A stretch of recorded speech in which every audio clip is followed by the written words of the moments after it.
Hey guys, so Dr. Greenberger basically has finished his presentation, and the last basically part of the video was basically him asking for any sort of questions from, I guess, the audience who were following along. So I'm not gonna go into that. I thought we were gonna do another self-help exercise. He just wrapped up with the last one, which was number 7, ranking hierarchical lists, like ranking in a hierarchical list your fears, so you can focus on your exposures and which ones are more scarier than others, which is really good for me, especially with people with exposure therapy. I mean, people with specific phobias like choking phobia who are dealing with their phobias through exposure. So with that being said, I decided I'm going to do something different today. I'm going to do two things. One is I'm going to say that for people who are looking for therapists and can't find them or have difficulty finding them in their area, Dr. Greenberger recommends, in concluding, a very helpful link to help find therapists.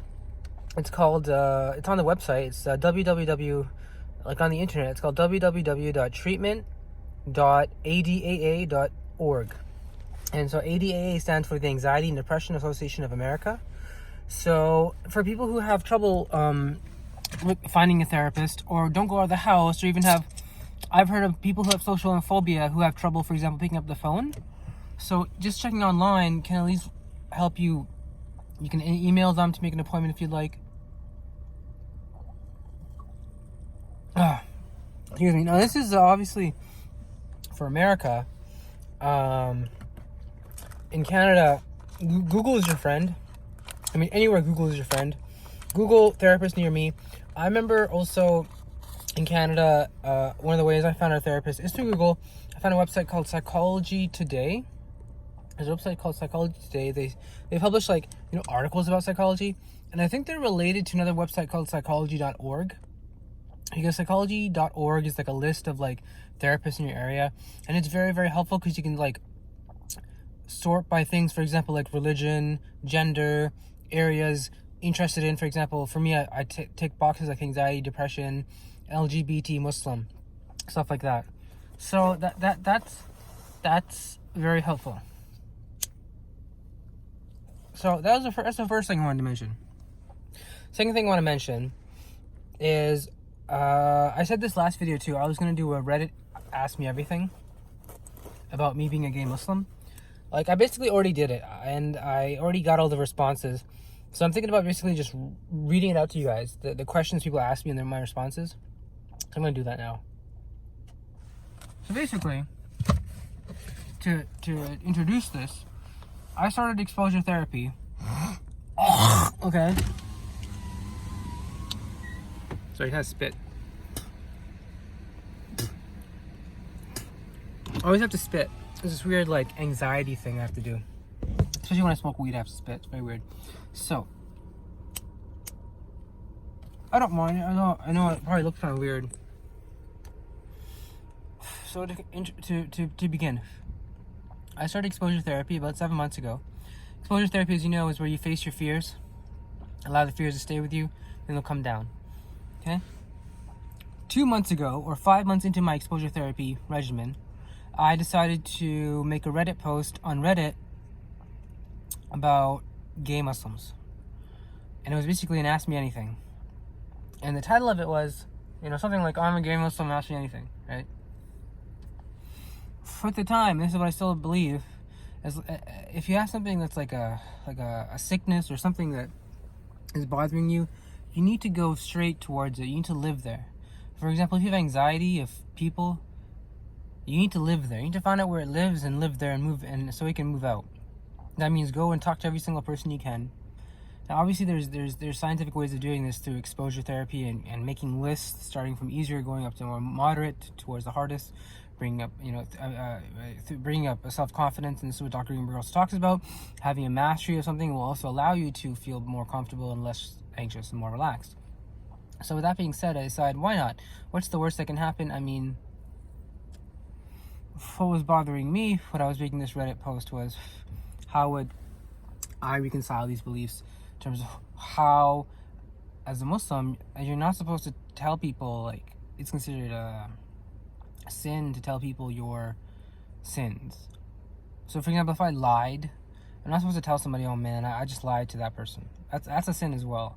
So to say I'm gay is considered a sin. So I was a bit hesitant to make this Reddit post. At the same time, I realized as long as I don't face what's bothering me, I'm not going to get better.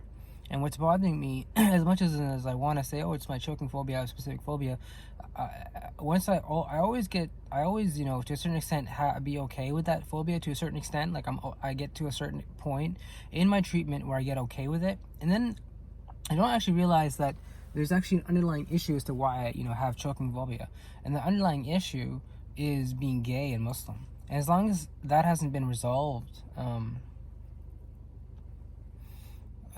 I won't get any of my other issues resolved, like my choking phobia or my social anxiety. So I realized that's what kind of precipitated me to make this post. So that's just a bit of an intro. So let's begin the post. I have about, let's see, 4 or 5, about seven people ask me questions. I'm gonna sort them not by best. I'm gonna sort them by, I'll sort them by best, and I'll go from actually the least best ones up to the most best ones. I don't know why.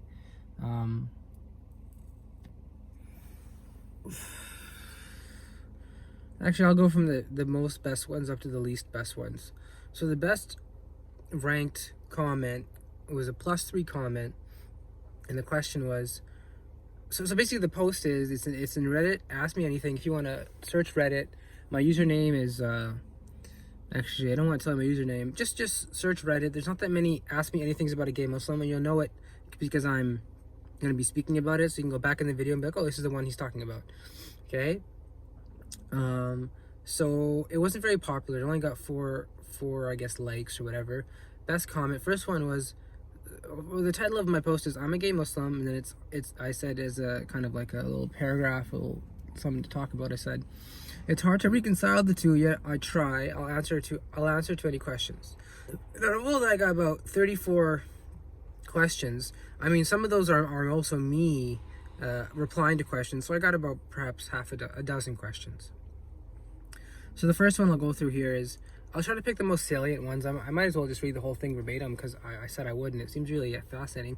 And just to preface this, one more introduction thing I want to say. I know I'm kind of going out of gears, going from here and there, back to here. One thing I want to say is,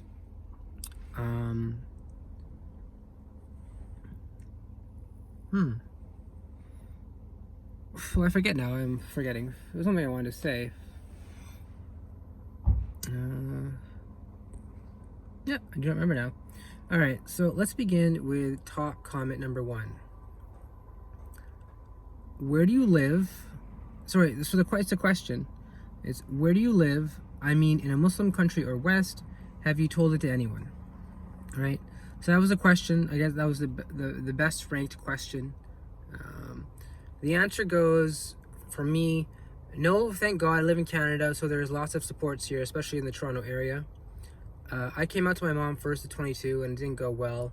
My parents went in denial, and I suffered some extreme depression and social anxiety. A lot of family and friends began treating me differently or outright abandoning me at this point. So that was the question. That's the answer. Again, the question was, where do I live? Like, am I in a Muslim country or I'm in the West? And I basically told them where I live and everything. And that's that. Second question is, this is more of like, I didn't have too much trouble with it, although it was a question that made me think. Oh yeah, one thing I want to say as to why I'm doing all this is because last time we learned about acceptance. And that one of the self-help strategies Dr. Greenberger is talking about in his book, Mind Over Mood, is called acceptance.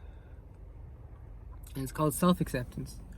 That you have to accept yourself. And this is one of the things that I have trouble with, and I always will, I think, until the day I die, to accept myself, to accept me, as a gay Muslim. I'm going to be a gay Muslim in the beginning of my life. Like, I was born a gay Muslim. I was born gay. I wasn't born, I believe I was born Muslim. I mean, from a psychological point of view, I was born a gay man, then I converted to Islam, and now I'm a gay Muslim. And from that point on, I will always be a gay Muslim. Right? Except for 3 days where I had a bit of trouble reconciling the two, and I actually said, I'm getting off topic. The point is, I'm always going to be a gay Muslim. I mean, regardless of, as long as I choose to be gay, I will always be a gay Muslim, because I can't choose to be, as long as I choose to be Muslim, I can't not be a gay Muslim, because you can't choose to be gay. So the second question here is, so you're a walking contradiction. Ouch, burn, right?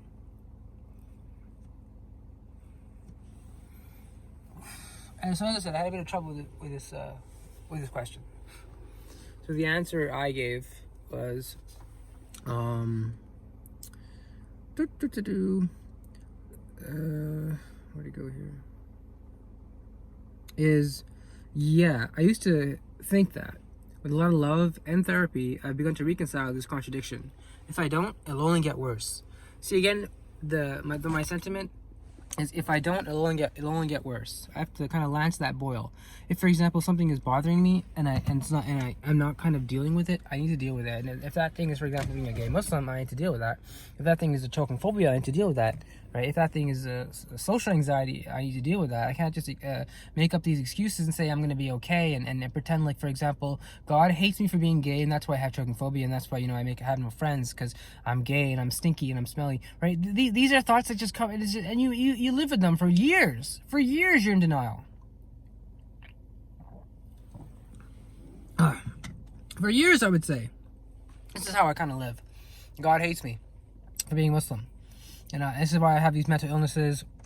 I just need to pray the gay away. And denial can lead to very, very scary things. And one of them was acting out sexually, with drugs, and whatnot. Very odd. And very real. It just proves how mental illness is more and more real. All right, give me a second, guys. I'm gonna spark a joint here. All right. A second here. So that was the second question. Third best question coming up.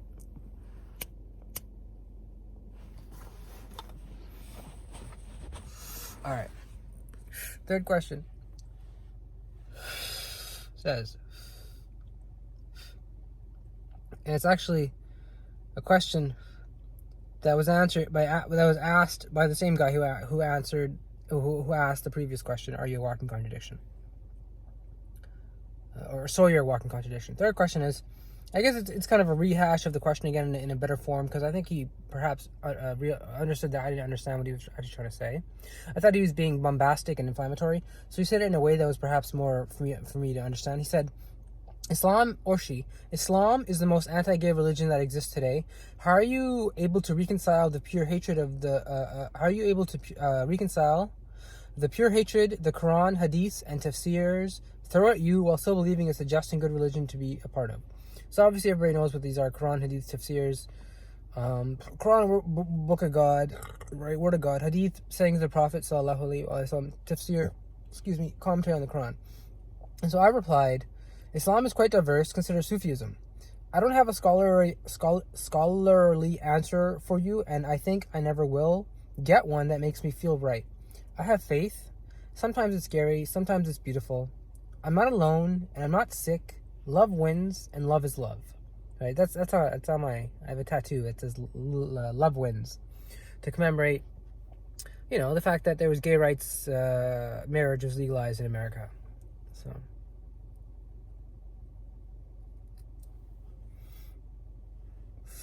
Okay, so as you can see, a lot of the questions are basically, Islam's anti-gay, how can you be gay? And the answers are scary. Or my therapist said, sometimes you may never get a resolution, or your questions being resolved. Right? Sometimes to traumas, there is no resolution, And so I don't know if this is kind of how feels like it is for me, being gay Muslim. That's one of the things that perhaps I'll never get a resolution to. Because it's really, really hard to deal with the both of them, right?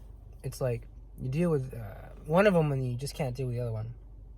So again, what I say is Sufism, which is like, Islamic mysticism. It's a bit more permissive, although really it has no room for gays. Islam has no room for gays. Just so I'm absolutely clear here about Islam.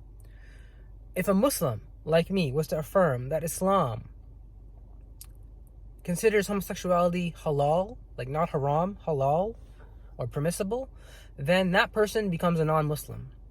That's what the rules are of our Islam, to be a Muslim. You can't say Islam allows homosexuality, and I'm not saying that. What I am saying, though, is that I need to deal with that because I'm gay and I'm Muslim, and I love being gay and I love being Muslim. So, that's kind of where I'm coming from. Let's go to the third question here. The question is, what is your opinion about Sharia law? Would your parents disown you if they found out? When did you realize you were gay? My answer was, Sharia law to me are the rules governing everything from how a Muslim should pray to foreign affairs. The Prophet was not only a statesman and a religious leader, he also had to deal with military taxation, treatment of enemy POWs, negotiating truces between warring tribes, etc., etc. Sharia gets a bad rep in the West. It's mostly a guide to how to live your life in the best kind of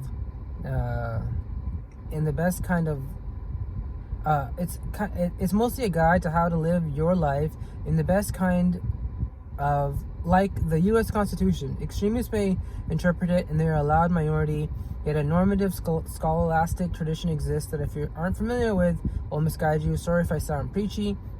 Basically what I was trying to say is, again, that Sharia law, it definitely says Islam, it definitely says homosexuality is permitted, is haram. The problem Islam has with homosexuality is not being homosexual. For example, in my school of thought, to wear girls' clothes as a man, to wear bras, underwear, skirts, girls' clothes, is a minor sin. It does, as you remember, as I said earlier, it will not take you out of the fold of Islam. As I said earlier, if a Muslim was to say Islam considers homosexuality halal, they would automatically be considered a non-Muslim as long as they know what they're saying and they know of this ruling, right? They know, and they're responsible. If, for example, one was to say to wear girls' clothes would make you a non-Muslim, that's not true. At least that's not what I believe. It makes you someone who sins. You sin. You're a sinner. You're doing a minor sin. There's minor sins in Islam and major sins. Major sins are like lying, cheating, disrespecting your parents, killing. Minor sins are like these ones: missing prayers, missing prayers is a big one, and I don't know, a lot of them. Another one is wearing women's clothes. Music is another minor sin, listening to music. So that's how I kind of look at it. Like, I was trying to explain to them that Sharia is a bit more elastic than what you're saying what Sharia is. Like, I don't know what you think Sharia is, and I'm pretty sure when I was non-Muslim, I kind of had a definition that I was working with as well, that I was rolling with. Once I learned more from what scholars were saying, Sharia is basically a lot of just about how to pray, how to fast, how to keep yourself clean. In terms of, and it has nothing really to do with, like, don't be gay. What Sharia does say, though, is that, anal sex is very risky. It's a risky behavior for the receptive partner. It's the riskiest sex acts of all the sex acts, anal sex. And sorry, I'm just moving the camera because turn the heater off. And so the problem Sharia has with anal sex is that it is not only risky and it harms the person being penetrated, it also has numerous STDs involved in terms of associated with anal sex. Like, if you're not, if you don't have, it's dirtier, there's possibility for injury since drugs are mostly involved with anal sex. These are things that people say, and I, to a certain extent, I believe in them. To a certain extent, though, safe sex can kind of, deal with some of these. And washing, taking a shower before and after sex, have safe sex, and not having drugs while having sex, definitely will get rid of a lot of the STDs involved with anal sex. Because that's how Islam looks at it. Like, anal sex is the worst of the sexes. And I look at it like anal sex is a different type of sex, just like vaginal sex. So if you take precautions, you'll be okay.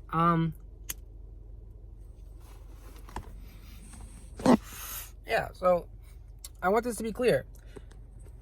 I'm saying Islam does not say homosexuality is okay. I'm saying, though, for me, I need to deal with it. I'm gay and I'm Muslim, and there's a lot of people like me. I can't just ignore it. I can't just be super, super gay or super, super Muslim. I'm me, and I'm gay and Muslim. So let's keep going. Then they also asked me, the second part of that question was, would your parents disown you if they found out? When did you realize you were gay? So I answered him by saying, or her, my parents found out when I was 22. It was rough. They didn't disown me. They rather asked me to break up with my partner. This next line I wrote really was hard for me to write. So I said here, all I'm going to say is it was rough. And it was rough. And that's all I'm going to say. That's private, those things. It was rough, though. It was very rough those times. Then I said, I realized I was gay probably around when I was 10. I began exploring my body and discovered I liked things, quote unquote, differently. So that was the answer to that. Next guy is asking me, has it crossed your mind that if you went to the Middle East, you would probably not come back alive? I answered him, yes, I've thought about this a lot. Pervez Sharma has a great film about what being gay in Pakistani is. He has kids and a husband and everything. Of course, he can't show his affection in Pakistan. It's a nice luxury to be able to date as opposed to quote-unquote back home. So, Pervez Sharma is a Pakistani filmmaker who he made a film called A Jihad for Love. And it's basically, he's a gay Muslim in Pakistan who has a husband. And he moved, I think, to Canada. And he helps other people be okay with being gay. He wrote a book called A Sinner in Mecca, about his secret journey to go to Hajj. And he basically had like a small camera that he documented the Hajj with as a gay Muslim. And so a lot of that stuff was coming back when he was asking me this question. Like, I'm not in the Middle East. If I was in the Middle East, yeah, I would definitely have these problems. It's horrible. They kill the people there. Pervez Sharma, in his movie, has a movie based on his book called A Sinner in Mecca, talking about, in the beginning, it opens with a execution scene in Saudi Arabia of a man. They're going to behead him because he was found at a party with other men. I mean, it's ridiculous. If there's people at parties right now with other men being gay, we're not going to behead them. We don't care. It's disgusting what these people do in Saudi Arabia. And so, it's just based on as I said, I don't believe you should be beheading anybody. I heard this from a scholar, Islam prohibits taking life. It's not a religion that takes life. It's a religion that, it came to bring life. So, I remember even speaking to a scholar about this once, about Islam and homosexuality. I asked him, like, what about the hadiths that say kill the person being, the doer and the receiver in terms of anal sex and homosexuality? He said, no, that's a weak hadith. We don't believe in it really, because Islam is more about not killing. It's more about, bringing life and saving life. God says in the Quran, whoever has saved one human life, it is as if they have saved all of humanity. All right, moving on. There's another question here from a person who asks, is there any Islamic cures for homosexuality, like chanting Quranic verses? So I answered him by saying, here, and then I gave a link to basically what my school of thought about Islam believes for people who are gay. I said, here you can find an answer I tend to find some peace in. Still, without true, sincere acceptance of your sexuality, you are kidding yourself and masking your problems, which is unhealthy. I've tried other things like ruqya and hijama as well, with the intention of curing my gayness. So I gave him a hyperlink of an article that basically says, for Muslims who are gay, they should fast, they should not marry, they should instead, if are pressured to marry, should say I'm too busy with studies, should focus on work, should focus on hobbies, and should kind of pray the gay away in a way, and not really accept that they're gay, just kind of accept that it's like a test or a trial, like for example, you love drinking, or you love stealing, or you love missing prayers, like it's kind of like a vice. That's how they look at it. And I'm not really, I followed that for a long period of time until I kind of woke up, or whatever the word was, or realized, or I kind of just realized, I came to this realization that that doesn't fit me 100% all the time, because it just, you're not talking, for me, or you're more talking to me than like, helping me or for me. You're talking about me like I'm an alien, rather than like I'm another Muslim brother. Excuse me. I remember I was talking to one of my friends about being gay and Muslim, and he was Muslim, and he said, I know what you're going through. And I said to him, no, you don't know what I'm going through at all. I started yelling at him. I know I shouldn't have. I started yelling at him. I said, you don't know what I'm going through at all. You have no fucking clue. You have no idea. Don't tell me what I'm going through. You're not gay. And when he finally understood what I was saying, he's like, you're right. I don't know what you're going through. I understand now. It's hard to be a gay Muslim and to then give advice and, to receive advice from straight Muslims about being a gay Muslim is so tough and so hard, because you need to understand they're never going to understand where you're coming from. And they say if you talk to gay people, they're misguided, and right? So it's so hard to kind of, and this is what acceptance is all about. It's about accepting those difficult feelings you have in yourself. Oh, God hates me, or whatever. Society thinks you're never going to be loved. Society's never going to accept you, right? So what? I mean, then it's society's loss. I mean, that's what you kind of have to come up with. And I mean, I'm trying my best here. It's really hard, though, because these are really emotional questions coming back at me. As I said before, for about, I want to say, not a year. I want to say for years, at least mentally, I had this. Yeah, for years mentally, I kind of believed that if I could just pray the gay away or do enough prayers, homosexuality will somehow just be gone from me. And I realized that it's kind of a false. It's kind of like saying, it's kind of like saying,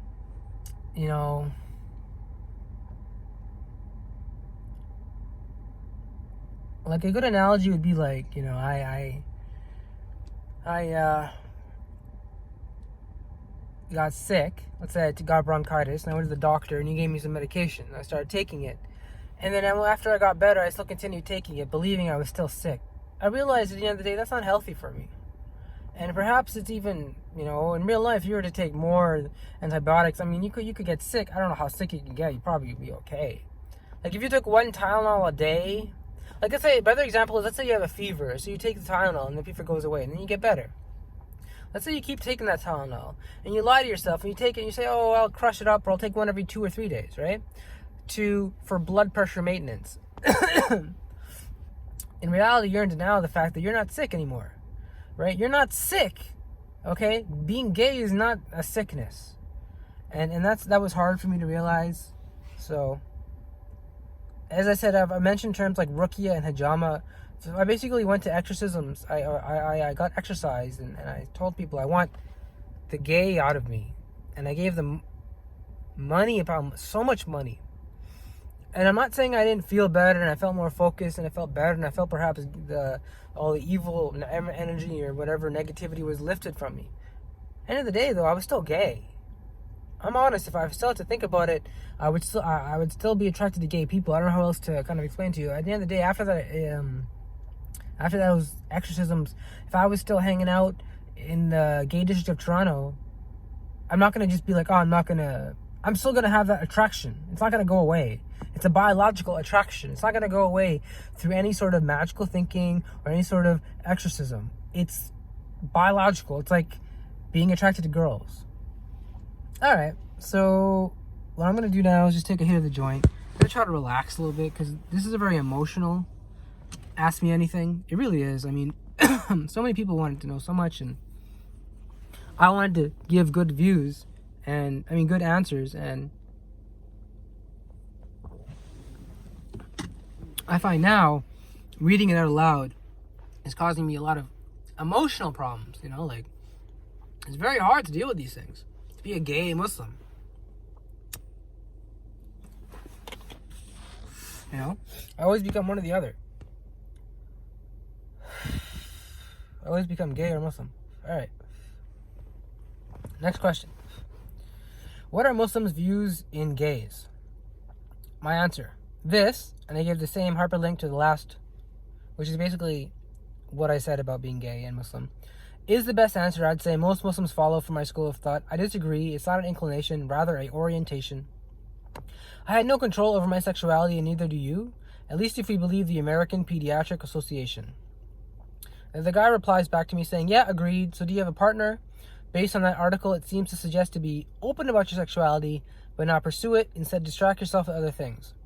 I don't think that's what the article is saying. I mean, my opinion is it's mostly saying, deny it. Don't be open about your sexuality. Deny your sexuality and kind of pursue other things and distract yourself. So I don't know, that's what I think. Anyway, to kind of respond to his question, do I have a partner? I said, I'm currently single, although I have dated from time to time. And then to comment on the article, I said, basically that he asked me, based on the article, it seems to suggest to be open about your sexuality but not pursue it. And I said, yes, that's exactly what the article says, and I'm not going to say it's bad advice.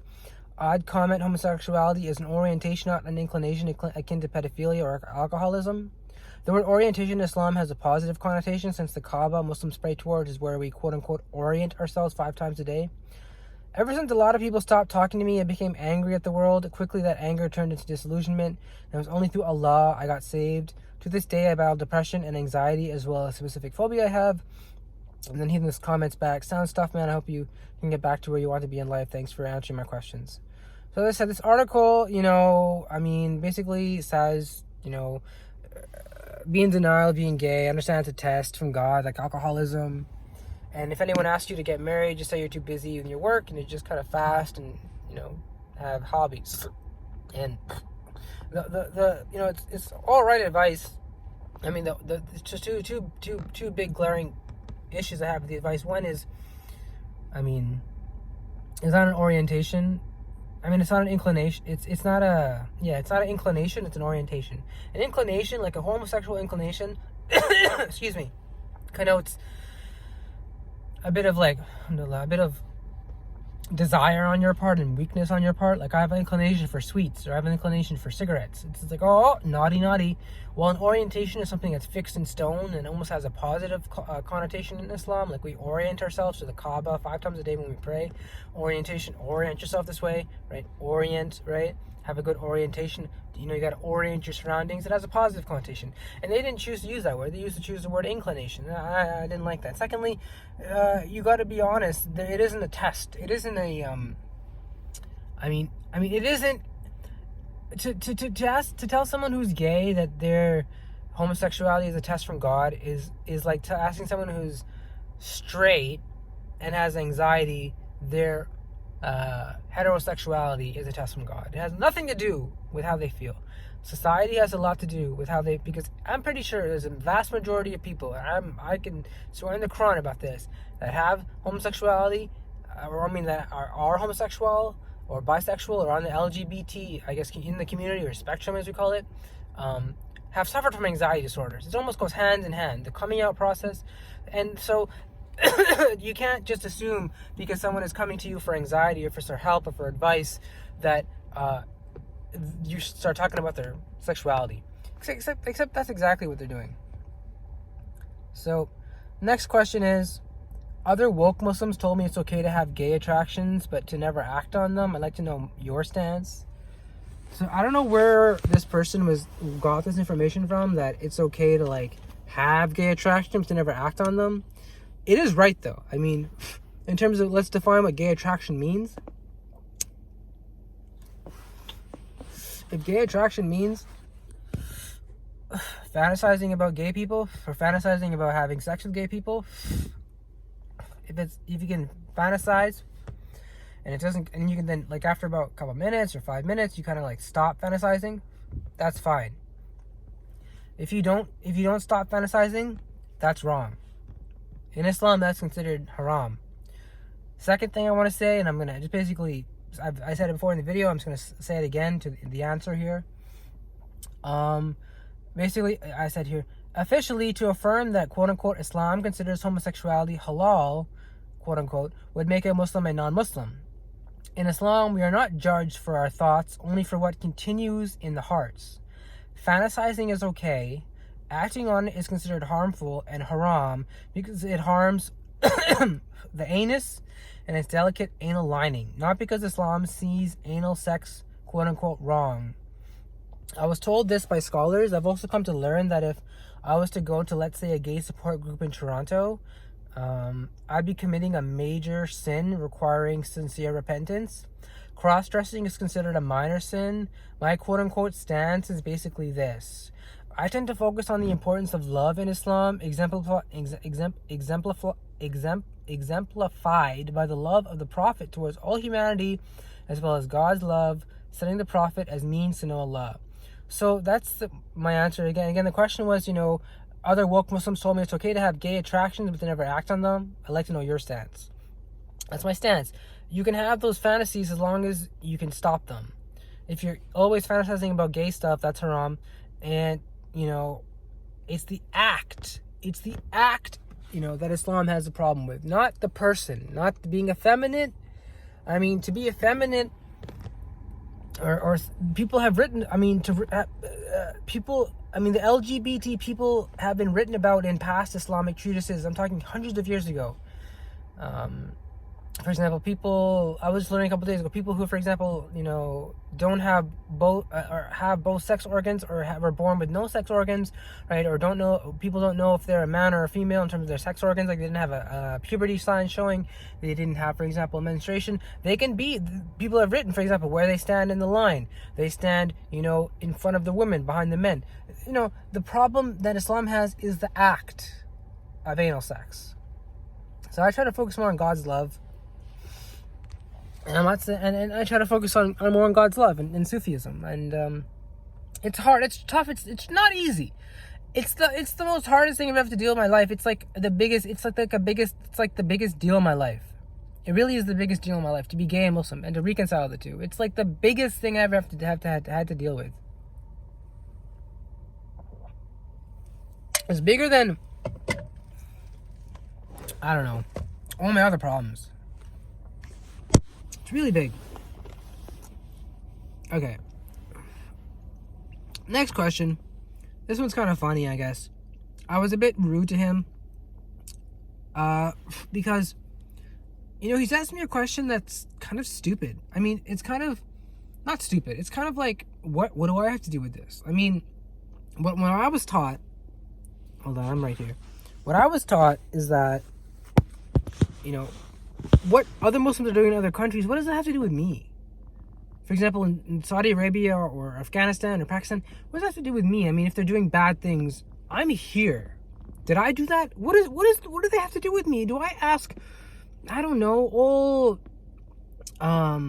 Irish people, why they all do terrorist attacks against the English? No, I don't. Do I? No. And yet we do it over to the Muslims. They're hypercritically analyzed, and I don't really like that. So the question here goes, one second.